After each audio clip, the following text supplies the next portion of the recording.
우리에게 주시는 말씀은 누가복음 13장 6절에서 9절의 말씀입니다.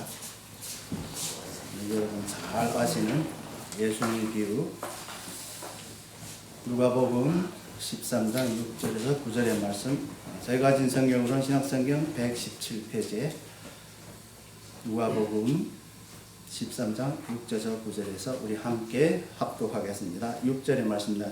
이에 비유로 말씀하시되 한 사람이 포도원에 무화과 나무를 심은 것이 있더니 와서 그 열매를 구했으나 얻지 못한지라.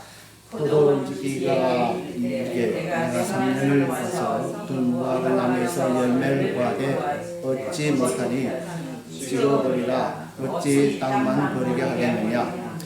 대답하여 이르되 주인이여 금년에도 그대로 두소서. 내가 두루 파고 거름을 주리니 이후에 만일 열매가 있으면 좋거니와 그렇지 않으면 찍어버리소서 하였더라 하십니다. 아멘. 사랑의 아버지 하나님, 은혜에 참으로 감사드립니다. 오늘 또 귀한 금요일 예배를 또 하나님께 드리셔서 참으로 감사드립니다. 또 이 시간에 주님께서 또 귀하신 말씀을 또 들고 나왔습니다. 부족한 저희를 주님께서 말씀을 선포하려 하오니 주님 함께하여 주옵시고 인도하여 주시옵소서. 감사드렸고 우리 주 예수 이름으로 기도드리옵나이다. 아멘. 이제 한 수년 전에 스코틀랜드의 어느 한 해안성에서 한 여행자가 이제 찾아왔는데, 그때 아직 저녁에 이제 되어서 이제 밀물이 많이 들어 닥치는지 않았으므로 그는 무심코 바다 이제 깊숙까지 들어갔습니다. 그는 해안에 부서지는 거대한 이제 파도, 그리고 그 옆에 있는 또 바위, 치솟는 바위에 깎아지듯 하는 이제 바위에 이제 완전히 정말 이제 눈이 싹 팔려서 그것만 구경하였던 것입니다. 그렇듯 주변에 아름다운 그 너무 빠져든 나머지 그는 자기의 위에 따라 조금씩 이제 접근해오는 그 물결을 아랑곳하지 않았습니다. 바로 그때 절벽 위에서 낯선 이가 그곳에 있던 이제 원주민의 그 낯선 이에 대하여서 안전할 수 있는 곳까지 달려내려와서 큰 소리를 외쳤습니다. 여보세요. 만일 이 지점에 지나쳐 버리지 않는다면 당신은 마지막 기회를 잃게 됩니다. 조수가 높아지고 있고 이미 당신이 지나온 그 해변에 다 덮어버렸습니다. 벌써 물이 당신 앞에까지 보이는 절벽에 가까이 다가오고 있지 않습니까? 빨리 이쪽으로 오시오. 오직 이 길만은 당신이 살아남을 수 있는 길입니다. 그러나 여행자는 이 경고를 귀에 기울이지 않고 계속 나갔습니다. 그는 물결이 절벽에 닿기 전에 그 길로 돌아가면 될 것이라고 생각했던 것입니다. 그러나 그는 그 길에서 그 길이를 오판했던 것입니다. 그래서 그 순간 그는 자기의 위치가 얼마나 위험한 것을 몰랐던 것이죠. 그래서 그는 깨달았을 때 이제 뒤돌아보고 물이 갑작스레 많이 오니까 이제 바삐 그 절벽으로 갔습니다. 그런데 이미 때는 늦어서 절벽까지 이미 물이 세차게 찼고, 그래서 이제 높은 곳으로 찾아가서 섰지만은 이미 물이 다 올라와서 자기 이제 허리까지 찼습니다. 그래서 그는 할 수 없어서 어떻게 하나 그 절벽 쪽으로 가서 살려고 절벽 쪽으로 이제 갔습니다. 갔는데 이미 그때까지는 이제 목에까지 이제 물이 올라왔는데 절벽에서 받아치는 그 파도가 다시 돌아오면서를 삼켜버리는 거죠. 그러하여 큰 소리를 외쳤죠. 살려달라고. 그러는데 아무리 소리쳐도 그때는 그 주변에 아무 사람도 없었기에 그 파도에 휘말려서 결국은 죽고 말았다 하는 이야기입니다. 그는 이제 정말 원주민의 그 경고를 이제 결국 이제 무시하였기 때문에 그 마지막 기회를 잃었던 것입니다. 여러분들도 우리의 당신의 자녀를 찾고 애타게 부르짖는 우리 주님의 목소리를 외면하였는가?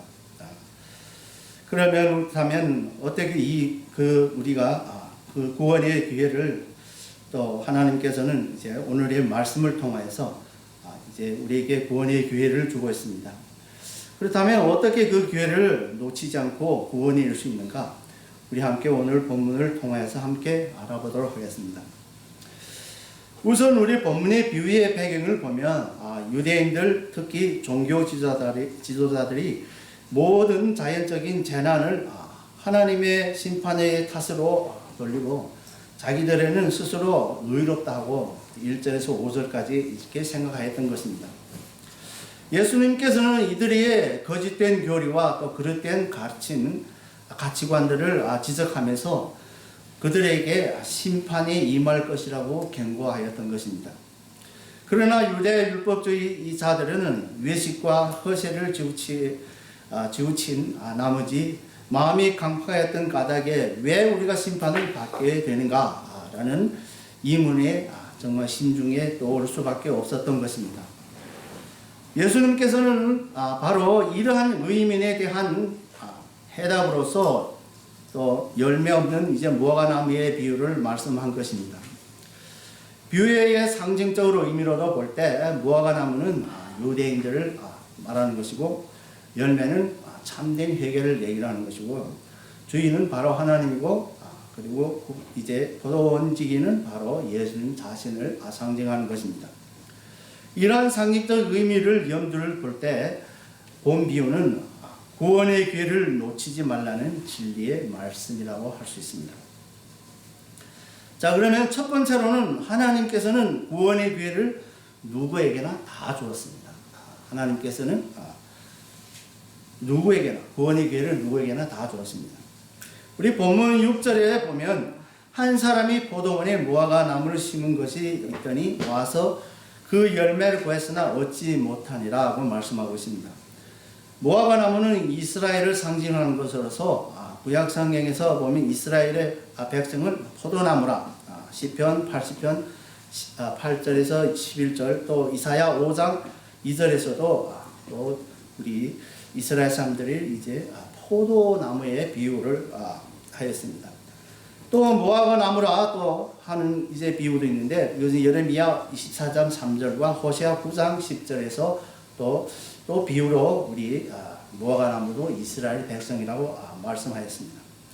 그렇다면 무화과 나무를 심은 사람은 하나님을 비유하며 열매는 이스라엘 백성의 참된 회개를 뜻한다고 보아야 하는 것입니다. 포도원에 이제 무화과 나무를 심는 것은 결코 이상한 일은 아닙니다. 포도원에는 여러 가지 과일나무를 심어져 있다고 우리 열왕기하 18장 31절과 또한 이제 미가의 4장 4절에서도 이렇게 말씀하셨습니다. 사실은 우리가 포도원에 가보게 되면 딱 포도나무만 있는 게 아니라 다른 나무도 심는 것을 또 과일나무도 심는 걸 많이 볼 수 있습니다. 근데 우리 이스라엘에는 이제 포도나무 위에다가 있는 거기다가 드문드문 가다 여러 가지 과일을 심는다고 합니다. 그런데 중요한 것은 무화과 나무가 주인의 기대를 어긋나게 열매를 맺지 못한다는 사실입니다. 무화과는 과일나무는 과일을 먹기 위해서 주인이 심는 거죠. 그런데 그 과일이 아닌 달린다 하게 되면 이제 이런 사실이 있을 때는 저도 이제 우리 집에다 과일나무를 많이 심었는데 그 중에 이제 그 엔도나무 있는데 그거라 하고서를 갖다 심었는데 완전 3년이 넘었는데 안 달래요. 꽃만 피는데 안 달려. 그래서 몇 년까지 기다려서 안 되면 찍어버리려고 하는. 이것은 우리 하나님의 인내하님에도 불구하고 회개의 열매를 맺지 못한 이스라엘 백성을 가리키는 것입니다. 여기서 포도원은 하나님의 창조한 지구를 말한다면 한 무화과 나무는 바로 한 민족을 이스라엘의 민족을 말하는 것입니다. 그래서 원어 성경에 보면 무화과 나무는 단수입니다. 단수라는 것은 한 민족, 하나님께서 선택하신 이스라엘의 민족을 말하는 것이죠. 이 민족들은 이게 되게 매개 사람들에게 하나님의 말씀을 또 주었고 우리 이스라엘 사람들에게 특별히 하나님의 말씀을 주셨죠. 또 예수님도 이 민족 가운데서 나오셨으므로 매개 이스라엘 사람들에게는 당시에 예수님을 믿어 구원을 받을 기회를 누구나 다 가졌던 것입니다. 하나님께서는 말씀을 통하여서 예수님의 이제 메시아가 이 족속의 유다 지파에서 나올 것이라 했고 그 당시에 이제 왕으로 있던 어디서 나느냐, 메시아 나느냐, 그러니까 조그만 마을에서 나오는데 이렇게 나온다는 것이 알았는데 시즌은 그렇게도 알았는데 그를 믿지 않고 이제 구원의 교회를 그렇게 많은 교회를 가졌는데도 그걸 다 잃었죠. 하지만 많은 유대인들은 정말 참된 회개를 하지 않아서 이 교회를 실지상에서 놓치고 말았던 것입니다. 오늘날 많은 사람들은 성경을 통해서 크리스천의 선교, 우리들의 선교 또 전도를 통해서 하나님의 말씀을 받았으나 회개를 하지 않고 예수를 믿지 않아 그 구원의 기회를 놓치고 있습니다. 하나님께서는 누구에게나 이제 구원의 기회를 준다고 우리 요한복음 3장 16절에서 세상 모든 인간에게 정말 인간들과 우리가 약속하였죠. 또 요한일서에서도 1장 9절에서도 우리의 죄를 자백하면 죄를 사하여 줄 뿐만 아니라 모든 불에서 깨끗하게 씻어준다고 또 우리가 약속하였죠. 하지만 세계 인구의 3분의 2는 지금도 하나님을 안 믿습니다. 그들은 정말 영혼을 날마다 죽어가고 있습니다. 하지만 이 책임은 주약에 누구에 있다고 봅니까? 바로 우리 크리스찬들에게 있다는 것을 우리가 명심해야 됩니다. 우리가 선교나 전도에 더 힘썼더라면 더 많은 사람들의 참된 회개와 예수님을 믿어서 구원을 받았을 것입니다. 그러므로 우리는 자신의 참된 회개와 참된 죄의 자백일 뿐만 아니라 세계 곳곳에 있는 예수님을 구주로 믿지 않는 사람들로 하여금 참된 회개와 또 참된 이제 자백을 통하여서 예수님을 구주로 믿어서 구원받아 영원한 하나님의 백성을 되게 해야 합니다. 이것이 바로 복음이고 우리의 사명입니다. 두 번째로는 하나님의 주시는 구원은 기회를 놓치면 멸망하십니다. 하나님께서 우리에게 주시는 구원의 기회를 놓치면 멸망하게 되는 것입니다. 우리 본문 7절에 보면 포도원 지기에게 이르되 내가 3년을 와서 이 무화과 나무를 열매를 구하되 얻지 못하니 찍어버리라. 어찌 땅만 이제 버리겠느냐 하고 말씀하고 있습니다. 여기서 이 3년이라 하는 것은 이제 학자들마다 이제 달리 이제 해석하고 있는데 어떤 학자들은 율법 선지자 예수님 일으켜서 3년을 세삼을 하는데 또 다른 학자들은 더 많은 학자들은 예수님의 3년 공생애를 뜻한다고 합니다.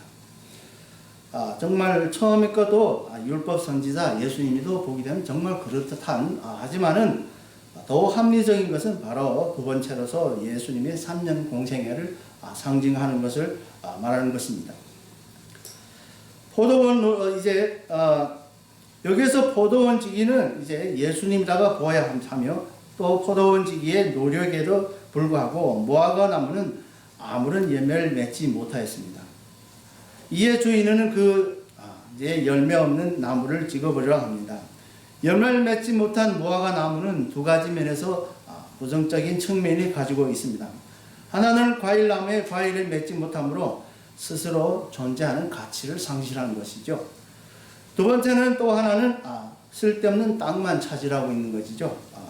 그래서 우리가 땅도 크지 않는데 우리 목사님들 농사를 잘하는데 땅도 크지 않는데 쓸데없는 나무가 많을시 그렇게 자리만 차지하고 있으면 안 되죠. 그렇기 때문에 정말 이제 이스라엘이라는 그 축복의 땅으로 이스라엘 사람들이 거기에서 많은 사람으로 되었는데 하나님도 믿지 않고 하면 정말 땅을 차지하는 게 아무 의미도 없는 것이죠. 이쯤 되면 이 쓸모없는 무화과 나무를 찍어버린다는 정말 명령은 당연한 것이죠. 그렇게 열매도 못 맺고 땅만 차지하는 것은 당연히 찍어버려야 되는 것이죠.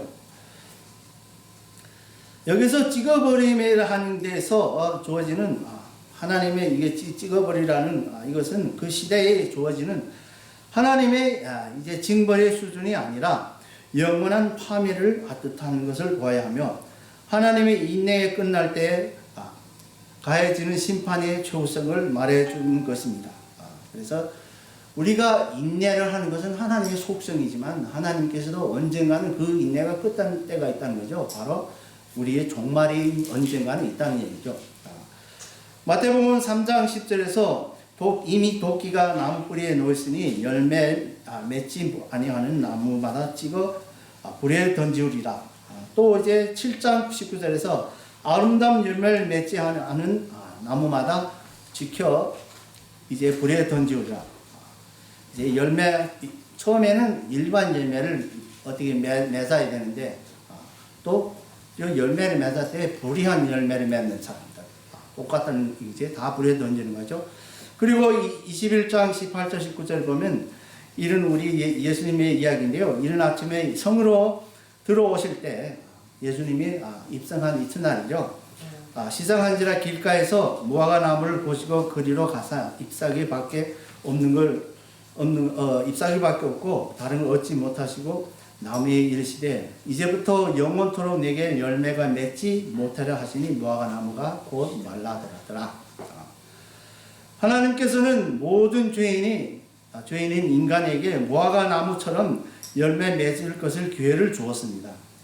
하지만 어떤 원인이든지 열매를 맺지 못하면 또 회개하지 않고 죄를 자백하지 않고 예수를 믿지 않는다면 구원의 기회를 놓치게 되며 하나님의 진노의 영원한 멸망에 이를 수밖에 없다는 것입니다.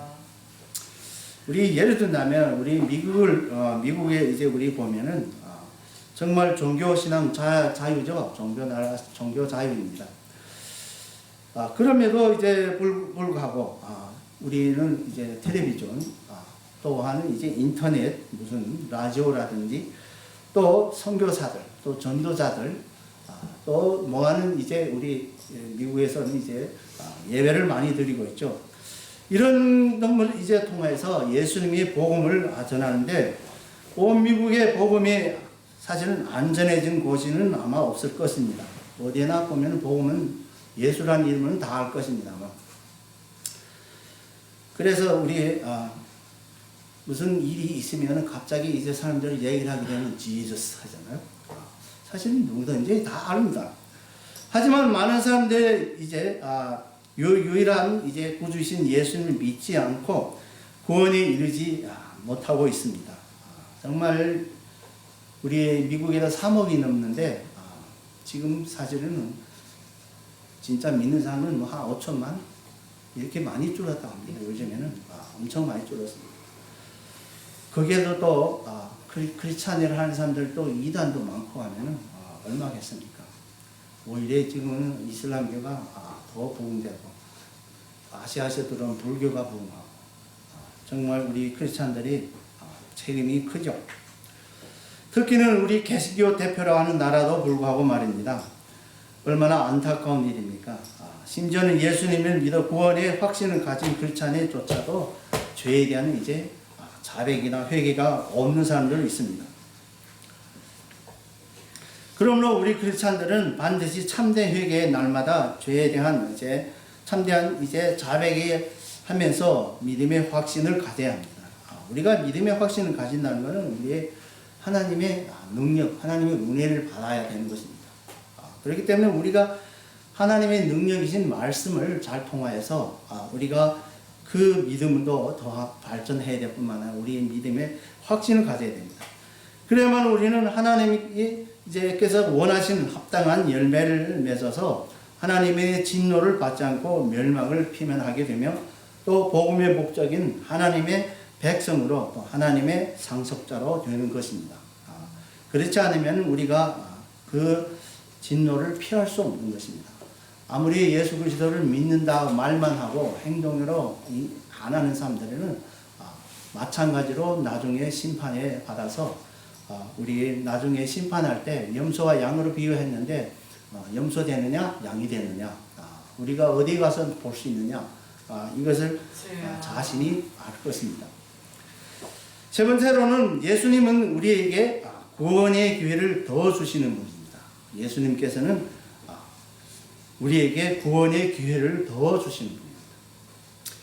본문 8절에서 보면 대답하여 가로되 주인이여 금년에도 그대로 두소서 내가 두루 파고 걸음을 줄이니 라고 말씀하고 있습니다. 여기서 예수님이 그리스도의 중보자의 모습을 분명히 나타내고 있습니다. 예수님의 중보자인 장면을 나타내는 것이죠. 이것은 마치 우리 창세기 18장 22절 32절에서 정말 멸망을 받아야 할 소돔에 위해서 이제 중보 기도를 하였던 아브라함의 모습을 연상시키는 것으로서 예수님이 지니고 있는 신적인 인내와 또 자기 백성에 대한 애정을 나타내는 것입니다. 그래서 예수님께서는 정말 그 신적인 인내, 우리가 인내라는 건 하나님의 속성이죠. 인내, 또한 애정. 애정이란 바로 우리 백성을 사랑하는 그 마음. 또 두루파고에서 파고라는 해당하는 헬라어에는 스카토라는 말인데요.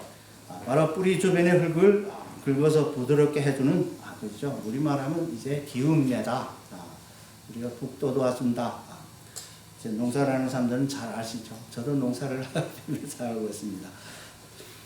뿌리 주변의 흙을 부드럽게 해주고 거름을 주는 이 특별한 배려는 정말 열매를 맺어야 하는 기간이 3년이나 지나도록 현실 과실에 맺지 못하는 나무에서는 적합하지 않는 것이라 할 수 있습니다. 여러분들 다 알겠지만은 과일나무를 심은 다음에 3년이기 되면 열매를 맺을 수 있다 합니다. 오늘의 말씀도 마찬가지로 3년입니다. 3년에 열매를 찾았는데 찾지 못했죠. 그러나 예수님께서는 형편없는 이스라엘의 백성에게 특별한 정성을 쏟았으므로 끝까지 희망을 버리지 않고 않는 그런 모습을 보여주고 있는 것입니다. 바로 끝까지 버리지 않는 모습은 바로 하나님의 인내와 자비죠. 이는 유대인들이 이제 죄악에도 불구하고 예수님은 궁극적인 관심은 심판이 있는 것이 아니라 구원에 있음을 보여주고 있습니다. 그래서 예수님께서는 이제 유대 지도자들, 바리새인들, 사두파들 이런 사람들하고 많이 쟁론했죠. 그런데 그때 예수님께서 그들을 심판하는 것뿐만 아니라 그들에게 도리를 설명해서 구원의 진리를 설명하여서 그들로 하여금 구원에 이르도록 하는 것이지 절대로 그 사람 심판하려고 예수님께서 오신 것은 아니었습니다. 지금은 복음이 이스라엘에서 나와서 온 세상에 전해지고 있습니다. 복음은 이스라엘에서부터 시작한 거죠. 예수님이 이스라엘에서 나왔기 때문에 복음은 이스라엘부터 시작해요. 온 세계에 지금 퍼지고 있죠. 그래서 로마서 8장 34절에서 예수님께서는 하나님 우편에 앉으셔서 지금도 세상 사람들을 위해서 구원의 기회를 더 달라고 하나님께 중보 기도하고 있습니다. 그래서 종말은 연기되고 있는 것입니다. 왜서 종말은 연기되냐? 우리의 성경을 보게 되면 우리의 이제 서신저들을 보거나 복음서를 보게 되면 종말은 곧 온다 했습니다. 그런데 2000년 지나가도 종말은 지금도 안 오십니다. 왜 그러냐? 바로 예수님께서 사랑하는 모든 백성 더 오래 더 구원하기를 기다린다고 사실은 연기가 되는 것입니다. 시간은 주님의 우리에게 주시는 선물이죠. 우리 크리스찬들은 이 선물을 낭비하지 말고 세상 사람들을 주님에게로 인도하여 구원에 이르도록 해야 하며 예수님을 본받아서 하나님께 세상 사람들을 위해서 중보기도로 구원의 기회를 더 달라고 해야 하는 것입니다. 우리도 예수님이 그렇게 기도하면 우리도 같은 기도를 해야 됩니다. 그래야 우리가 물론 현재에서도 지금 소련에서 전쟁하고 있지만 이 전쟁이 어떻게 끄냐는 데에서 세상에 변화가 있습니다. 새로운 평형이 이루어질 수도 있겠지만은 더욱 가서 러시아가 나중에 자기가 이 세상에 존재가 할 수 없으면 핵무기를 쓴다 하잖아요. 만약에 핵무기를 쓰게 되면 전 세계는 다 불타버립니다. 이것도 하나님의 심판일 수 있습니다. 그렇기 때문에 하나님께서는 이제는 불로 심판합니다. 그렇기 때문에 우리가 기도를 많이 해야 되는 것입니다. 네 번째로는 하나님의 구원의 기회는 주는 데는 한정이 있습니다. 네 번째로는 하나님의 구원의 기회를 주는 데는 한정이 있습니다.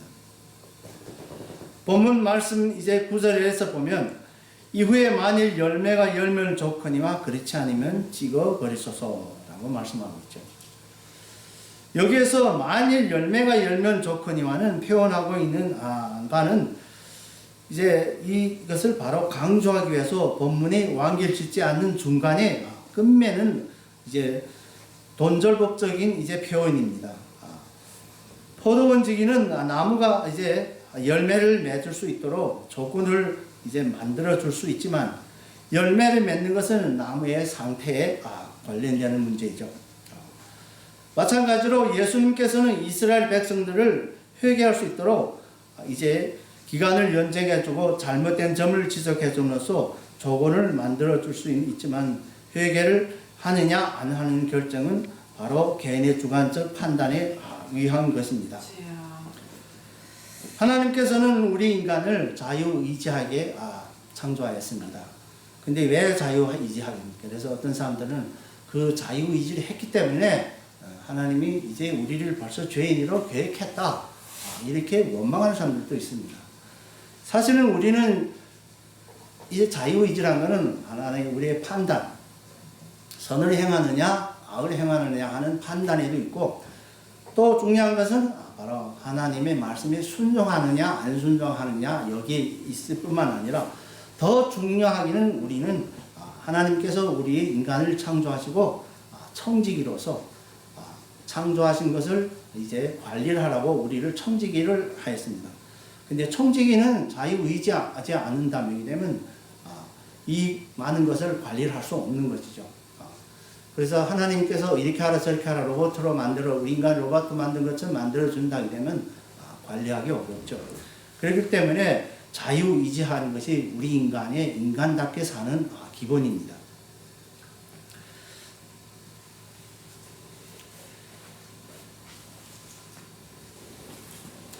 여기서 중요한 것은 하나님이 회개를 할 수 있도록 보류해 두신 심판까지 기한은 분명히 이제 한정되어 있다는 것입니다.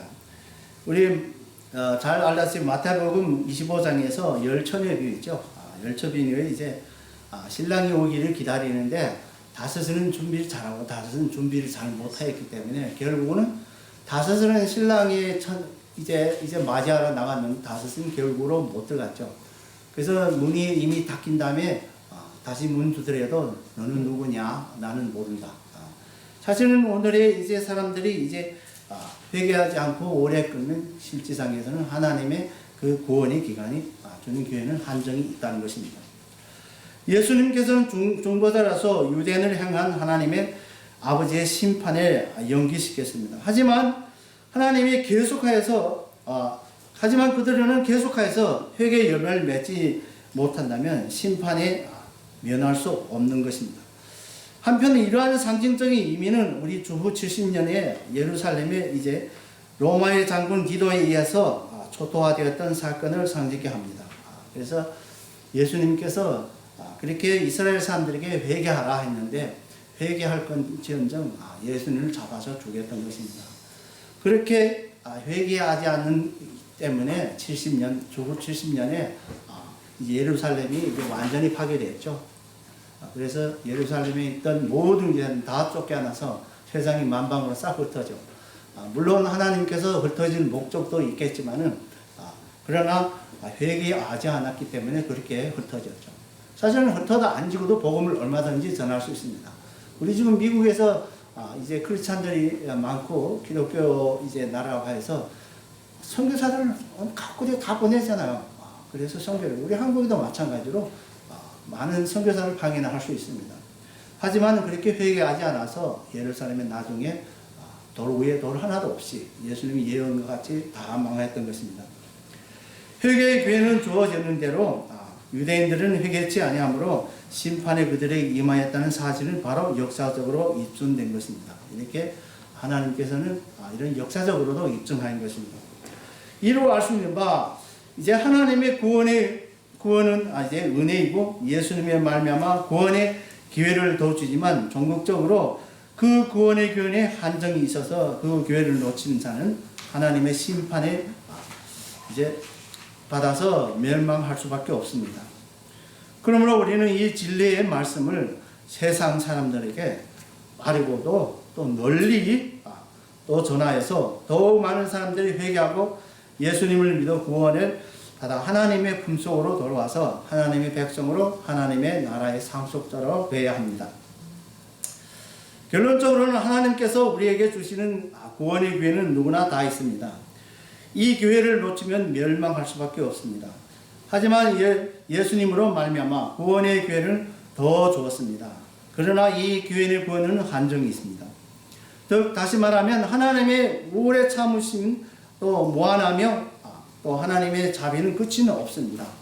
하지만 언젠가는 이 땅이 멸망의 날이 돌아오고 있습니다. 그때 가서 바로 하나님의 심판하실 때, 예수 그리스도께서 재림하실 때 모든 자들은 심판대에 서야 됩니다. 이는 죄인들이 회개를 기다리고 있는 때뿐만 아니라 이제 우리가 정말 여인이 오래 기다린, 예수님께서 이렇게 오래 중보기도라고 기다려. 그래서 하나님 예수님이 오는 것이 자꾸 더뎌져서 어떤 사람들은 그래서 의심을 갖고 있죠. 이게 거짓이 아니냐. 그러나 이 사람들은 하나님의 사랑을 체험 못했기 때문에 그렇게 말할 수밖에 없습니다. 하지만 여전히 제 가운데 있기를 고집하는 사람들은 결국에는 심판받을 수밖에 없습니다. 비록 하나님께서 당신의 은혜를 때가 종료될 때 심판의 날을 오고야 마는 것입니다. 이러한 사실은 예수 당시의 유대뿐만 아니라 오늘날의 사람들과 개인들과 민족들과 그리고 모든 인류에 동일하게 적용되는 것입니다. 이건 누구나 다 적용되는 것입니다. 누구든지 회개하지 않는 채 이제 죄의 상태에 머물러 있는 사람은 마침내 공의로운 심판을 받게 되는 것입니다. 이는 베드로후서 2장 9절에서 10절에서 말씀하는 구원받기를 원치 않는 자는 피할 수 없는 심판을 자기의 머리 위에 둔 것 같습니다. 말씀하고 있죠. 그러나 우리는 우리 자신의 참된 회개와 참된 죄를 이제 자백할 뿐만 아니라 믿지 않는 세상 사람들에게 이 진리의 말씀을 온 세상에 빨리 널리 전하여 주님의 우리에게 주신 사명을 다하여야 하겠습니다. 사랑하는 성도 여러분, 우리는 모두 예수 그리스도를 믿어 참된 회개를 하고 참된 죄의 자백을 하는 그리스도인들입니다. 그러므로 우리는 우리의 자신의 구원만 노력하는 것이 아니라 세상의 모든 믿지 않는 사람들을 구원을 위하여 기도하며 복음을 전파를 실천하는 저와 여러분 되기를 우리 주 예수 이름으로 축원합니다. 아멘. 이 말씀을 생각하며 우리 찬송가 251장 놀랍다 주님의 큰 은혜.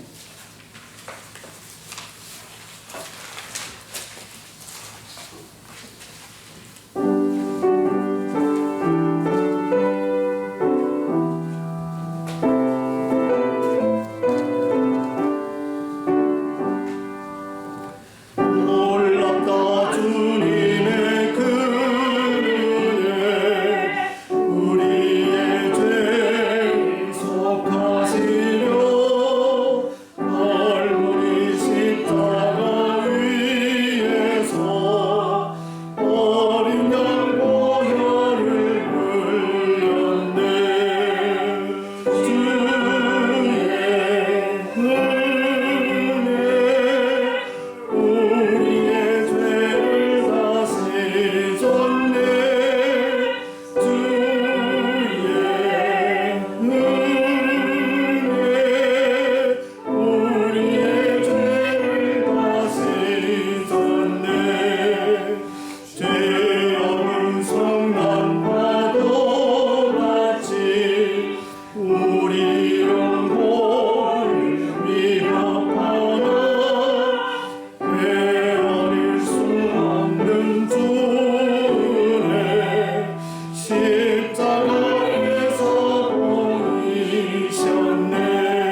자비로우신 하나님 아버지, 오늘도 우리에게 은혜의 말씀으로 영적 양식을 주심을 감사와 찬양을 드립니다.